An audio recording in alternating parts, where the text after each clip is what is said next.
വാഴ്സ നഗര ചത്തുരത്തിലെ ഈ കുതിരപ്പുറത്തിരിക്കുന്ന പോരാളി പ്രിൻസ് ജോസഫ് ആന്റണി പൊനിയാറ്റോവിസ്കിയാണ്. നെപ്പോളിയൻ യുദ്ധങ്ങളിലും ഫ്രഞ്ച് വിപ്ലവത്തിലും സേവനം അനുഷ്ഠിച്ച പോളിഷ് സൈനിക ഉദ്യോഗസ്ഥനും രാഷ്ട്രീയ നേതാവുമാണ് ഇദ്ദേഹം.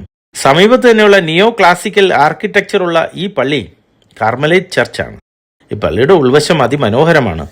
പള്ളിയുടെ സമീപത്തായി തലയിൽ ഒരു പ്രാവിനെ വഹിച്ചുകൊണ്ടിരിക്കുന്ന ഇദ്ദേഹം ഷേക്സ്പിയറിനോട് പോലും കിടപിടിക്കാവുന്നതായി പോളണ്ടുകാർ അവകാശപ്പെടുന്ന പോളിഷ് കവിയും നാടകകൃത്തും ഉപന്യാസകാരൻ രാഷ്ട്രീയ പ്രവർത്തനമൊക്കെയായ ആദം ബെർണാഡ് മിക്കിവിച്ചസ് ആണ്. വാരാന്ത്യങ്ങളിലും പൊതു അവധി ദിവസങ്ങളിലും മാത്രം ടൂറിസ്റ്റുകൾക്കായി ഓടുന്ന വിന്റേജ് ഇക്കാറസ് ബസ്സുകൾ വാഴ്സയിലെ ഒരു കൗതുകമാണ്. നഗരമധ്യത്തിലൂടെ നൊസ്റ്റാൾജിയ നിറഞ്ഞതും സാധാരണമല്ലാത്തതുമായ ടൂറിസം സേവനമാണ് ഇത് നൽകുന്നത്. നഗരത്തിലെ ഏറ്റവും മനോഹരമായ ഭാഗം അതിന്റെ പഴയ പട്ടണ പ്രദേശമാണ്. പഴയ വാഴ്സ നഗരം യുനെസ്കോയുടെ പൈതൃക പട്ടികയിൽ ഉൾപ്പെടുത്തിയിട്ടുണ്ട്. അതിശയകരവും പുനർനിർമ്മിച്ചതുമായ ഒരു മാർക്കറ്റ് പ്ലേസ്, ഗോഥിക് പള്ളികൾ, വർണ്ണാഭമായ വസതികൾ ഇതൊക്കെ അവിടെ നിലനിർത്തിയിട്ടുണ്ട്.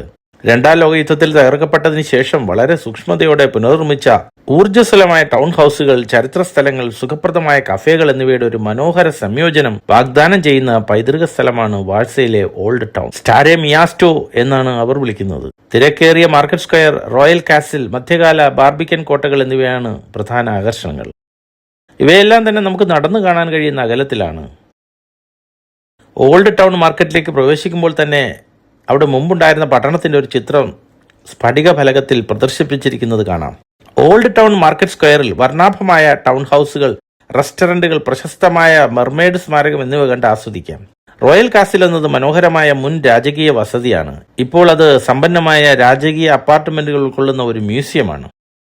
സെന്റ് ആൻസ് ചർച്ച് പോളണ്ടിലെ വാഴ്സയുടെ ചരിത്രപ്രധാനമായ കാസിൽ സ്ക്വയറിനോട് ചേർന്നുള്ള റോമൻ കത്തോലിക്ക പള്ളിയാണ്. നിയോ ക്ലാസിക്കൽ മുഖഛായുള്ള പോളണ്ടിലെ ശ്രദ്ധേയമായ ഈ പള്ളിയുടെ ഉൾവശം അതിമനോഹരങ്ങളായ ശില്പങ്ങളാലും ചിത്രപ്പണികളാലും പ്രസിദ്ധമാണ്.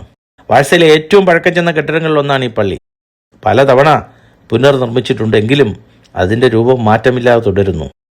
ഈ കാണുന്നത് പഴയ പട്ടണത്തെ പുതിയ പട്ടണത്തിൽ നിന്നും വേർതിരിക്കുന്ന ചരിത്രപരവും ചുവന്ന ഇഷ്ടിക കൊണ്ട് നിർമ്മിച്ചതുമായ ഒരു പ്രതിരോധ മതിലാണ്. ഈ കോട്ടയുടെ വശത്തായി കാണുന്ന ഈ പ്രതിമ ജാൻ സുച്ചറ്റോവിച്ച് എന്ന പോളിഷ് വാസ്തുശില്പിയും വാസ്തുവിദ്യാകാരനും നഗര സാംസ്കാരിക പൈതൃക ചിഹ്നത്തിന്റെ സ്രഷ്ടാവുമാണ്.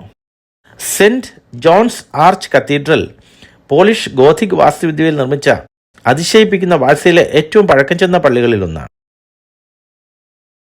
മാർക്കറ്റ് സ്ക്വയറിൽ സ്ഥിതി ചെയ്യുന്ന മ്യൂസിയം ഓഫ് വാഴ്സ 4 നിലകളിലായി നഗരത്തിന്റെ ചരിത്രം നമുക്കായി തുറന്നു വച്ചിരിക്കുന്നു.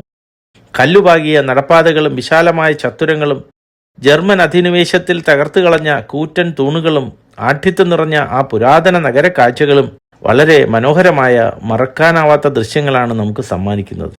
നിയമവാഴ്ചയും സ്വതന്ത്രമായ തെരഞ്ഞെടുപ്പും പൗരസ്വാതന്ത്ര്യവുമുള്ള ഒരു വികസിത ജനാധിപത്യ രാജ്യമാണ് പോളണ്ട്.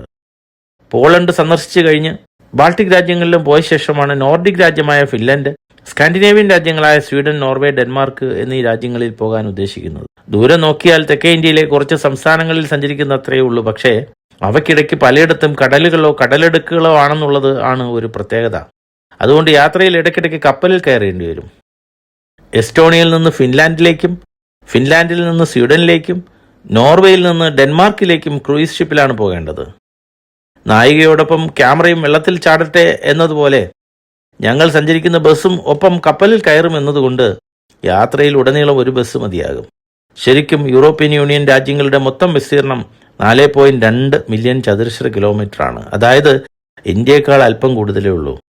വിദേശികൾക്ക്, പ്രത്യേകിച്ച് ജോലി അന്വേഷിക്കുന്നവർക്ക് പോളണ്ട് ഒരു നല്ല ലക്ഷ്യസ്ഥാനമായി കണക്കാക്കപ്പെടുന്നു.